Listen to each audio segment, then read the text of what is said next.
Database administrator. तो ये क्या है? एडमिनिस्ट्रेटर डेटाबेस ये क्या है? तो database is a domain itself. Database engineering बोलते हैं, राइट। अभी हमारे इसमें इंजीनियरिंग में ये अलग सा नहीं है। आई डोंट नो ये स्ट्रीम अलग सा हो गया है या नहीं है अभी करंट सिनेरियोज में, लेकिन जब मैं इंजीनियरिंग कर रहा था तब तो डेटाबेस इंजीनियरिंग नहीं था। मे बी कोई कॉलेज पढ़ाता होगा, I don't know, but database engineering is the domain itself. तो उसमें बहुत सारे टर्म्स है and this is also huge domain जिसमें कि बहुत सारे कंसेप्ट्स या टूल्स होते हैं, because this is the internet world. और जो भी यहाँ पे हम डिस्कस कर रहे हैं it is regarding data only. तो डेटा कहाँ पे स्टोर करना है ये इंपॉर्टेंट रहेगा, राइट। सब क्योंकि हम डिसीजन कौन से ऊपर किसके ऊपर लेते हैं, we decide it with the help of data only. कोई भी कुछ भी अगर डिसीजन लेना है तो डेटा हमारे पास इंपॉर्टेंट है और उसको सेफली स्टोर करना इंपॉर्टेंट है। तो डेटा बेस एडमिनिस्ट्रेटर का रोल क्या है?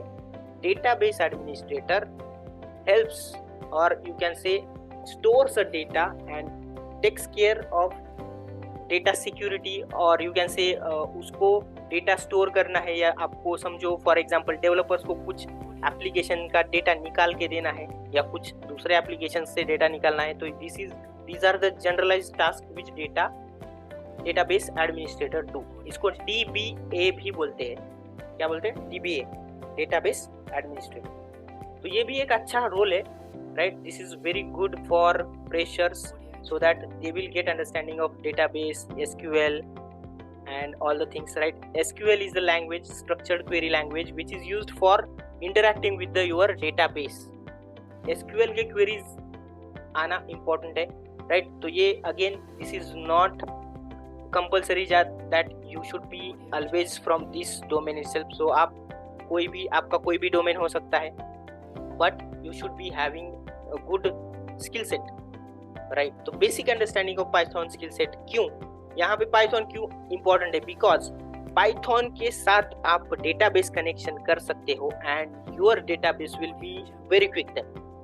फॉर एग्जांपल आपको ये करना है, डेटाबेस के अंदर टेबल्स क्रिएट करना है, तो पाइथन में आप क्या कर सकते हो, एक क्लास डिफाइन कर सकते हो and you can run a script. वो directly within fraction of second आपके डेटाबेस से कम्युनिकेट करेगा and create a table, right.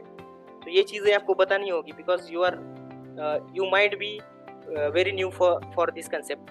तो बहुत सारे चीजें हम कर सकते हैं। समझो हमारे पास डेटा निकालना है तो you can directly connect with the database using Python and वो डेटा आप पांडास के डेटा फ्रेम में भी निकाल सकते हो या CSV फाइल्स में भी निकाल सकते हो with the help of Python, right. And we are going to discuss one of the Python's built in database that is SQLite, जो कि हमारे सिलेबस में भी है, जो कि कोर्स हम डिस्कस करने वाले basically, right. Okay, no problem. So basic Python skill set, understanding of database systems, right, SQL। तो database is not limited to SQL only, there is a term called as NoSQL as well. तो NoSQL का मतलब SQL नहीं है, ऐसा ही होता है, right. But this is also another database that is a non structural database basically, right. NoSQL का मतलब not structured database, non structured database,